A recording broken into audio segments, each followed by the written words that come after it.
Número 1 es adoración. Padre, te alabo, te bendigo. Padre Santo que estás en los cielos. Así comienza la oración que Cristo le enseñó a los discípulos. En segundo lugar, involucra acción de gracias. No hay tal cosa, no hay peor cosa en la vida que una persona mal agradecida. Personas que están acostumbradas a que se les dé lo que tienen, a que merecen lo que tienen, sobre todo cuando los hijos crecen de esta manera, es peligrosísimo. Por eso es tan importante todos los días, Padre, gracias despertándonos, Padre, por este día que me has dado más de vida. Gracias por mi esposa, porque tengo hijos. Tenemos cocina, tenemos huevitos, tenemos pan, tenemos carne para comer. Esto es importantísimo, mantener siempre esta acción de gracia todo el día. Después viene la petición, donde ya, como dice Jonás, podemos comenzar a pedir, ¿verdad? Dice en 1 de Pedro capítulo 4, hay dos versículos muy importantes, versículos 7 y 8, mas el fin de todas las cosas se acerca. Sed pues sobrios y velad en oración. Y ante todo tengan entre ustedes ferviente amor, porque el amor cubrirá multitud de pecados. Vemos cómo liga el apóstol Pedro inmediatamente con la oración el amor. Tratemos de saber que se nos dice velar en oración, que es vigilar, o sea, en la noche tratar de, yo le pido a Dios desde hace muchos años, Señor, siempre antes de acostarme, despiértame a las 2, 3 de la mañana, es mi hora favorita, despiértame en la madrugada, quiero levantarme a las 2, 3 de la mañana a estar contigo, todo está en silencio, allá soy un pajarito a lo lejos, todo está oscuro, y es un tiempo maravilloso donde podemos aprovechar, descargar toda nuestra ansiedad sobre Él, Él tiene cuidado de nosotros. Nuestro espíritu, el Espíritu Santo comienza a agudizar nuestro discernimiento espiritual para oír más claramente la voz de Dios. Por eso la importancia de velar, porque podría decir, bueno, oren, ¿verdad? Pero dice velar, o sea, tratemos de mantenernos despiertos cuando estamos dormidos físicamente, alertas espiritualmente, porque es ahí cuando Cristo también oraba. Dice en Marcos 1:31, ¿se acuerdan? Que Cristo antes de que amaneciera, antes que cantara el gallo, estamos hablando de las 3, 4 de la mañana, era la hora que el Hijo de Dios se levantaba para orar. Dice en Efesios capítulo 6, otra petición que se nos da para que podamos nosotros aprender a orar claramente. Efesios 6:18, oremos en todo tiempo, levantándonos, yendo a la casa, manejando y llegando a la casa. Gracias porque llegué bien, Padre. Antes de la comida, tratemos de evitar esas oraciones en la comida de Señor, te doy gracias y dales a los que no lo tienen. Oraciones mecánicas, oraciones aprendidas de memoria, que no nacen del corazón, no nacen del alma. Es el momento de cerrar los ojos, dejar que el Espíritu nos guíe, agarrar a mi esposa, a mi hija con los que estemos orando y tratar de hablar en la oración con Dios y mostrarle a través de ello toda la gratitud que tenemos en el corazón. Dice Efesios 6:18, orando en todo tiempo, con toda oración y súplica en el Espíritu, o sea, con adoración, con acción de gracias, con petición, con bendición, bendiciendo y velando con perseverancia y súplica por todos los santos. No sé cuántos de ustedes que nos oyen tienen una lista de oración. Tenemos que tener una lista de las personas por las que oramos diario, principalmente la esposa, los hijos, la familia, el núcleo cercano. Después aquellos en nuestra familia que no conocen a Cristo, amistades que no conocen a Cristo, que las apuntamos y tenemos una lista ahí. Y Padre, te pido por mi cuñado que no te conoce, te pido por mi futuro yerno que te manifiestes él antes de que se case con mi hija. Todas estas cosas son importantísimas porque la oración es la manera en la que Dios nos va a dirigir, y no hay manera más grande de manifestarle a Dios que vivimos por fe que orando en la mañana, en la tarde y en la noche. Una de las cosas más importantes en la vida es mantener la paz dentro de nuestra alma. ¿Qué es la paz? La palabra paz eirene en el griego significa unir dos cosas, más que cualquier otra cosa, ¿verdad? Entonces, Dios está arriba, nosotros estamos abajo, y hay muchas cosas entre Dios y nosotros, problemas, preocupaciones, estrés, los hijos, el negocio, que se interponen para que yo pueda mantener la tranquilidad con mi Creador. Entonces, cuando estamos orando, tenemos que procurar que podamos realmente mantener esta paz. Y esta paz interior lo dice en Isaías 30, versículo 15. Este versículo me encanta, Isaías 30, 15. Porque así dijo Jehová el Señor, el Santo de Israel: en descanso y en reposo seréis salvos. O sea, cuando recibimos la salvación, no fue obrando, no fue haciendo, no fue yéndonos de rodillas, no hicimos nada en el momento de la salvación más que creer, nada más. No hubo ninguna obra de nuestra parte. En descanso y en reposo seréis salvos. Y veamos a continuación, ya siendo salvos, lo que se nos recomienda: en quietud y en confianza será vuestra fortaleza. ¿Quieres sentir realmente fuerte, que vas a resistir las batallas que se vienen, los problemas con los hijos, los problemas en el negocio, las preocupaciones por el mundo económico, etcétera, etcétera? Necesitamos estar realmente quietos y confiando que Dios está al control. Y esta quietud, esta paz que mantenemos, es la única manera en la que el Espíritu Santo se puede comunicar con nosotros. Imaginémonos a una persona que, Señor, y te pido, espérame tantito, mientras tengas esta actitud tuya en la que hay ansiedad, y Señor, ayúdeme, o llegan personas: pastor, por favor, ayúdeme, mire que estoy desesperado, a las 2, 3 de la mañana, telefonazos, por favor. Esta actitud demuestra una total incredulidad. Tenemos que estar tranquilos, calmados. Por eso comenzar a adorar a Dios. Mi hija se fue, mi hijo está en las drogas, mi esposo me amenaza, mi esposa se fue con otro. Por lo que haya sido, caer de rodillas, alabar a Dios, darle gracias, y cuando la paz de Dios llegue a nuestros corazones y guarde nuestros pensamientos y calme nuestra ansiedad interior, es cuando el Espíritu Santo nos va a hablar. El Espíritu Santo es un espíritu tranquilo, es un espíritu apacible, es un espíritu que no se puede comunicar con un ser humano cuando el ser humano se encuentra alterado, cuando te encuentras enojado, cuando te encuentras estresado, cuando te encuentras preocupado. Tenemos que tener paz, un silencio en nuestra alma que es en contra completamente del estrés. Y finalmente es interesante que tanto la Clínica Mayo, que es una clínica en Rochester, famosísima en el mundo médicamente, y el Hospital Hopkins, concluyeron hace algunos años que el factor común denominador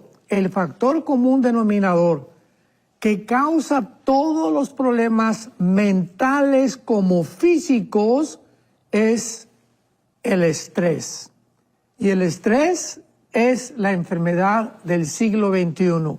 ¿Qué es el estrés? Es un estado interno de desasosiego, de ira, de enojo,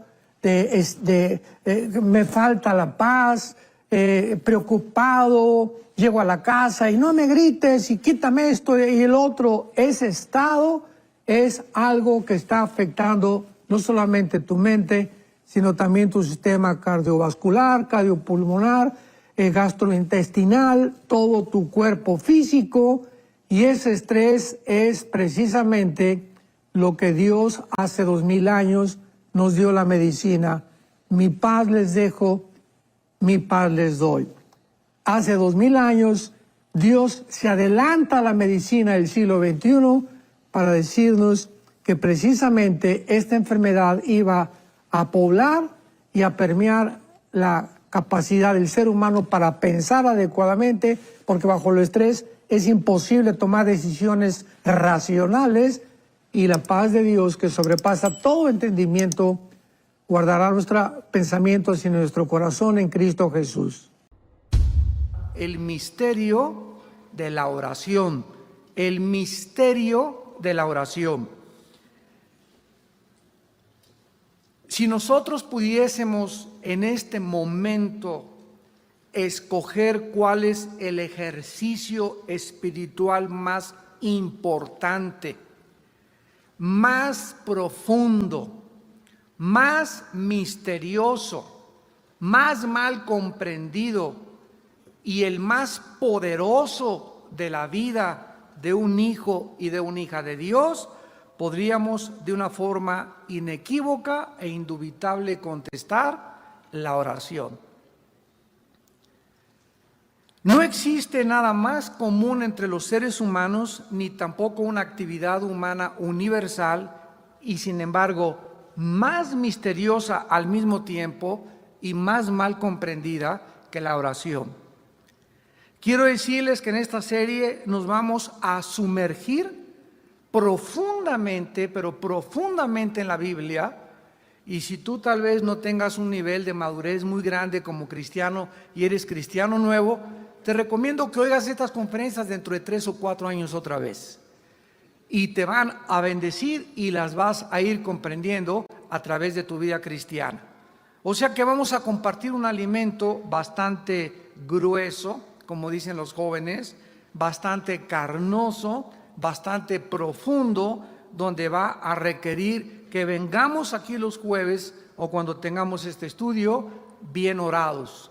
Padre, te pido antes de venir a este estudio que abras mi corazón, que no haya en este momento nada que me perturbe en mis pensamientos, mi lavadora que está descomponiendo, el niño que está ya llorando, el problema con mi acreedor, etcétera, etcétera. Despojémonos de todo peso y de pecado y preocupación y afán y abramos nuestro espíritu a la palabra de Dios, porque cuando la palabra de Dios entra a nuestro espíritu, nos capacita para que cuando salgas de aquí puedas enfrentar con sabiduría la vida. Desde el inicio del registro de la historia, la expresión religiosa de la oración ha sido encontrada en todas las culturas, en todas las civilizaciones y en todas las eras. Todas las tribus primitivas alrededor del mundo, hasta las más complejas civilizaciones, han sido conocidas por practicar este antiguo arte que se llama la oración hacia algún dios o hacia alguna deidad. Los psicólogos, los antropólogos, los sociólogos, los científicos han estudiado a través de toda la historia los efectos de la oración en el desarrollo humano, en la psique humana y en la sociedad humana. ¿Por qué oran los seres humanos desde que la historia tiene registro de la humanidad? Millones de personas alrededor del mundo todos los días participan en sus diferentes religiones de este ritual, cada día en diferente lenguaje, dialecto y culturas. ¿Por qué todas las personas de todas las religiones oran? Inclusive el Dalai Lama, que profesa una religión atea, siempre está haciendo lo que en el Antiguo Testamento se hacía al orar: juntar las dos manos y al hacer esto, implicar con esto la unión de nosotros con Dios, cuando Él mismo dice que Dios no existe. ¿Por qué oran los seres humanos? Todas las principales religiones le requieren a sus seguidores que de una u otra manera se dediquen a la oración. ¿Por qué? Porque el espíritu humano, de acuerdo a la Biblia, está impregnado con un deseo natural, inconsciente, de buscar comunicarse con alguien, de ser escuchado por alguien. En otras palabras, decir, ¿hay alguien ahí? ¿Hay alguien que me escucha? Pero es algo que está dentro de los seres humanos. ¿Nunca has visto a Chita que haga, ¿hay alguien ahí? O reuniones de conejos que tengan actividades rituales o liturgias religiosas.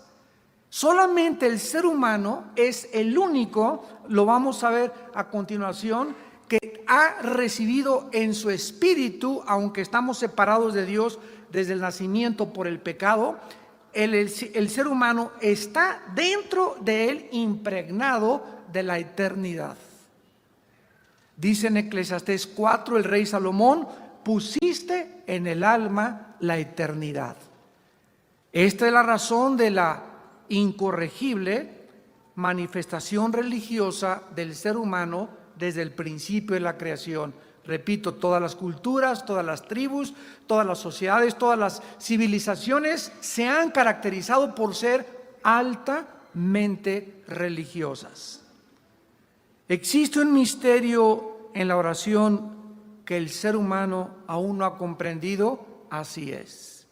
Todas estas culturas, los maometanos, los musulmanes, los judíos, los hindúes, de alguna forma se inclinan ante deidades y no saben si esa deidad a la que están adorando realmente existe, pero los llevan a postrarse, a ofrecerle flores, a ofrecerle fruta, a ofrecerle regalos, a ofrecerle sacrificios de sangre, pero el ser humano, insisto y pongo énfasis, lleva dentro de su alma la eternidad. ¿Funciona realmente la oración? ¿Son todas las oraciones contestadas? ¿Existe alguien que realmente nos esté escuchando? ¿Sabe el ser humano quién lo está escuchando y por qué lo está escuchando? ¿Puede la oración cambiar las circunstancias? Pero la verdadera pregunta para los cristianos no son las que acabamos de mencionar. Si es válida o no es válida la oración. Nosotros los cristianos ya sabemos que sí se contesta y que sí es válida, sino que debemos de preguntarnos nosotros los cristianos si nosotros hemos comprendido el poder de la oración y cómo funciona la oración. Porque si tú después de esta serie o a través de estas conferencias llegas a asimilar y eres lo suficientemente sensible para entender la naturaleza, el poder de la oración, te lo aseguro que va a transformar tu vida para siempre. Porque cuando comiences hoy mismo a llegar a tu casa y comenzar a practicar este bendito hábito y comiences a descubrir que verdaderamente todo lo que sucede en el mundo, y si hay alguna circunstancia que cambiar en tu matrimonio, con tus hijos, en tu trabajo, es nada más a través de la oración, vas a comenzar a vivir de rodillas. Y vas a comenzar a transformar tus oraciones de Jesucito mío, tu estampita la sacas y vas a comenzar a entrar a una nueva dimensión donde vas a descubrir que la oración es una conversación con un amigo.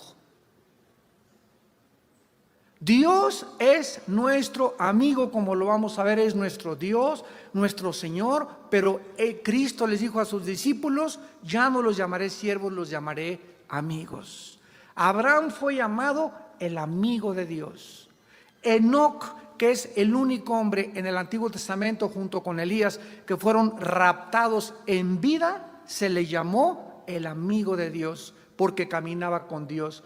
¿Cómo puedo yo comunicarme con una deidad? Estoy en un mundo físico, terrenal, visible y con algo que es invisible, con algo que no puedo ver y con algo que trasciende mi capacidad de entender. Y Dios nos muestra que Él establece la oración como la comunicación, el instrumento para que en un mundo físico, espíritus que somos nosotros dentro de cuerpos humanos, podamos trascender lo invisible y lo espiritual y poder comunicar, entablar una comunicación entre el cielo y la tierra y hacer que las cosas del cielo bajen a la tierra y sea cambiada tu vida, la vida de tu familia, inclusive la vida de una misma nación a través de nuestras oraciones. En Génesis 1, versículo 26, tenemos que iniciar desde el principio de la creación para en esta noche desarrollar realmente el propósito de Dios detrás de la oración. Vamos con mucha calma y desde la A hasta la Z. La palabra propósito significa la razón original por la cual algo fue creada o diseñada. Otra vez, la palabra propósito significa la razón original por lo cual algo o alguien fue creado o diseñado. Aquí tengo un micrófono yo en este momento. Y este micrófono tiene un propósito de ser. El fabricante, el diseñador de este micrófono, le puso diferentes componentes para que en este momento mi voz fuera amplificada. En este momento podemos decir que el propósito y la razón por la cual fue diseñado y fabricado lo está cumpliendo, porque fue fabricado para amplificar mi voz. Nosotros los seres humanos tenemos una razón original de ser, o sea, un propósito. Y el ser humano a nuestro alrededor no sabe por qué el fabricante nos hizo como nos hizo, ni para qué nos hizo. Por ejemplo, vemos a nuestro alrededor el uso indiscriminado del sexo. Los jóvenes no saben para qué es el sexo. Los adultos no saben para qué es el sexo. Y creen que es algo que se puede usar antes del matrimonio, hombre con hombre, mujer con mujer, 3 contra 2, 4 contra 3, etcétera, etcétera.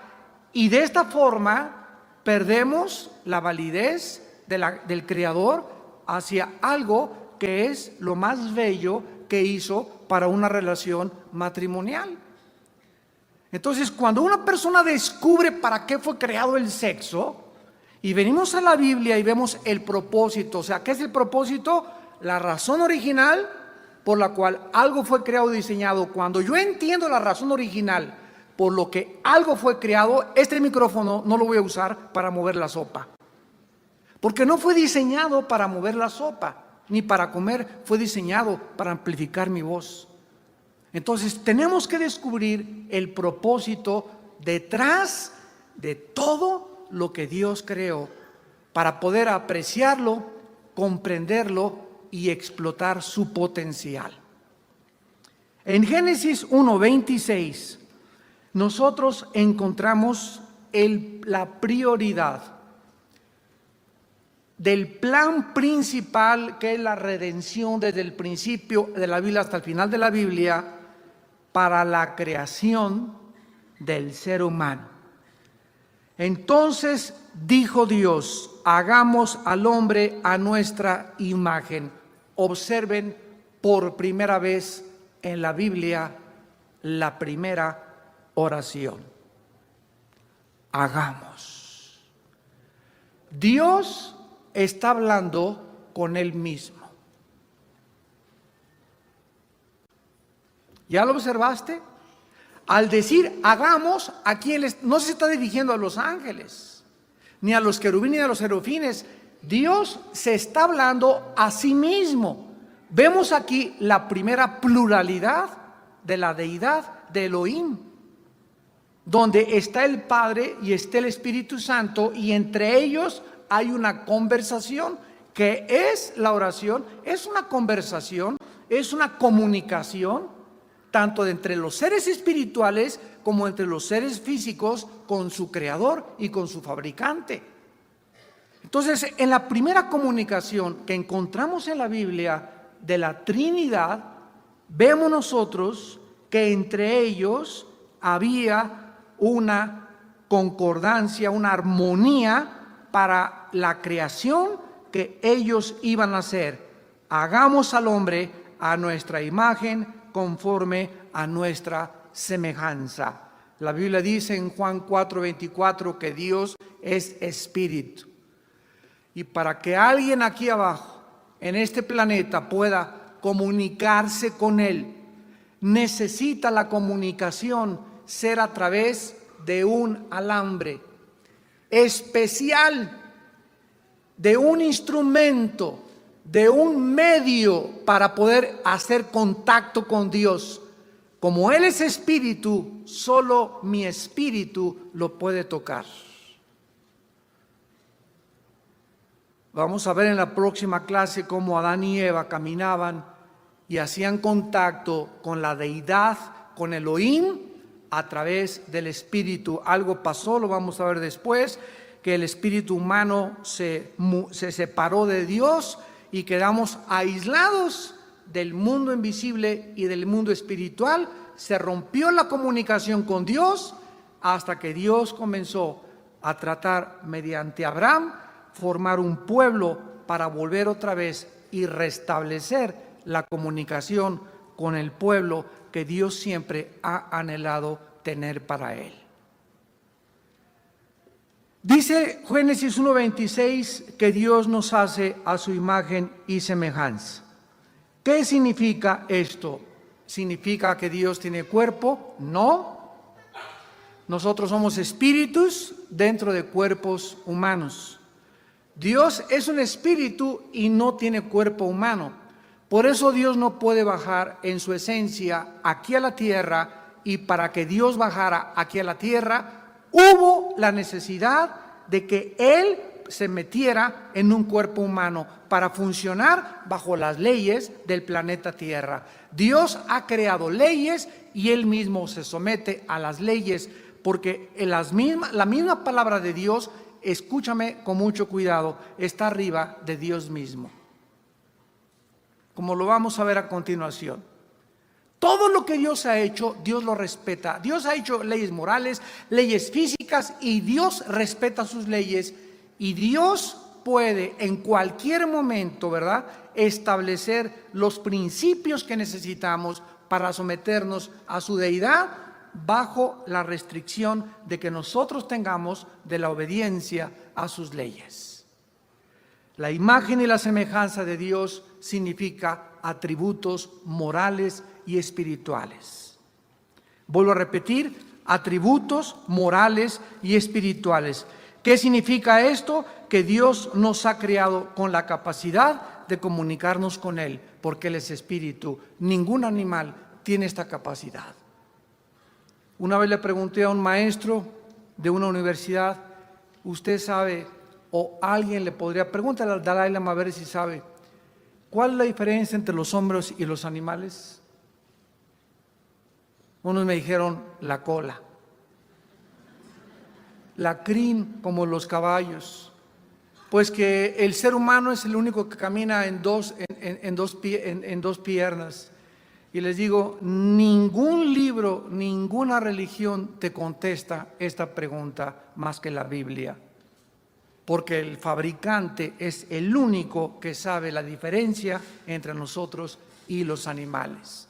El mundo acepta que venimos de los animales, que a través de una selección natural el hombre ha evolucionado de un animal inferior a un animal superior, pero que la gallina y tú no tienen ninguna diferencia. O sea, si el hombre tiene una dignidad y tiene derechos humanos, ¿por qué no tienen derechos también animales los animales? La imagen que Dios dejó dentro del hombre es precisamente la eternidad. Somos seres creados para vivir eternamente, ya sea en el cielo o en el infierno. En el infierno no hay vida eterna, hay existencia eterna, que es diferente. La vida eterna se diferencia de la existencia en el infierno, en que la vida eterna es la vida Zoe, la vida de Dios. Y la existencia eterna en el infierno es la separación eterna de la deidad, del fabricante y del creador. Pero ya sea que te vayas al infierno o que te vayas al cielo, el espíritu es indestructible, es creado para siempre. Ahora noten ustedes lo que nos atañe en esta noche, que inmediatamente que Dios decide en comunión, en su plan con el Hijo y con el Espíritu Santo, hacer una criatura que tuviera la imagen, la marca impregnada de la eternidad y un espíritu, entonces Dios le da por primera vez a esta criatura llamada el ser humano, que el ser humano gobierne este planeta. Y señoré, que es la palabra radá en el hebreo, que significa gobernar o ejercer dominio. En los peces del mar, en las aves de los cielos, en las bestias, en toda la tierra y en todo animal que se arrastra sobre la tierra. Estas palabras son tan importantes para comprender el principio de la oración, porque estas palabras nos definen la relación de Dios en su intento y en su deseo con el ser humano en este planeta. Con estas palabras, el Creador estaba definiendo los límites de sus derechos para influenciar legalmente e interferir en la dimensión terrestre. O sea que, para que me entiendan, cuando Dios dice, vamos a crear a un ser humano, a una criatura, para que esta criatura sea el gobernante de este planeta, no los ángeles, no los querubines, no tú, Satanás, nadie puede meterse con este lugar que le ha asignado al ser humano, porque Él es el que está señalado por mí y creado por mí para gobernar y administrar este planeta. Y cuando Dios le da a un ser humano que vive en un terreno físico dimensional visible y Dios vive en un mundo invisible, está diciendo, los ángeles no se metan aquí, los demonios no tienen participación aquí, aquí el mandamás es el ser humano, la primer pareja, Adán y Eva. Este fue el principal propósito de Dios al crearnos, que fuéramos líderes y ejerciéramos dominio, y esta es la razón por la cual todos los seres humanos nos choca que nos manden. ¿Por qué? Porque no fuimos creados para ser siervos ni esclavos de nadie. Fuimos creados para gobernar, todos los seres humanos. Y vamos a ver después que fue el pecado y la entrada al pecado lo que nos hizo ser siervos los unos de los otros. Y el ser humano ha usado indiscriminadamente este dominio, al grado que el ser humano, lo vemos terminando el libro de Apocalipsis en el capítulo 18, donde se dirige al comercio de las almas humanas, los prostíbulos, los centros de drogadicción, donde se perdió los derechos humanos. El ser humano explota al ser humano, a los empleados no les pagan tiempo extra, no los indemnizan. Tratamos por todos los medios de abusar del derecho original que Dios estableció en mi alma para abusar de los demás. Los maridos abusan de su esposa y su esposa ya no es un ser humano, es un objeto. Y sabes que llego en la noche y te pones lista porque te voy a saltar desde el ropero con el salto del tigre. Y tú estás usada para satisfacerme y para darme gusto, y después te vas a seguir planchando y me sigues haciendo mi cena, y comenzamos a ver que el hombre ha perdido totalmente su identidad, le ha robado la dignidad a la mujer, la ha convertido en una esclava, cuando la mujer es coheredera de la vida junto con nosotros. Esta es la razón por la cual Dios está levantando en estos tiempos últimos a la mujer en un nivel que jamás la mujer se imaginó que Dios te va a levantar.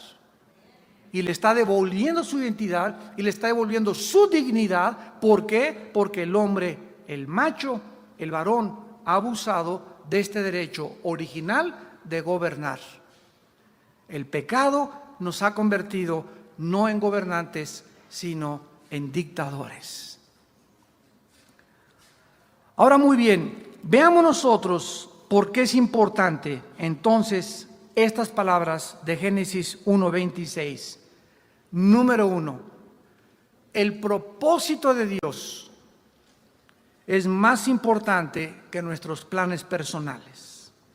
Que esto durante toda tu vida lo recuerdes. La razón original por la cual Dios me creó es más importante que mis planes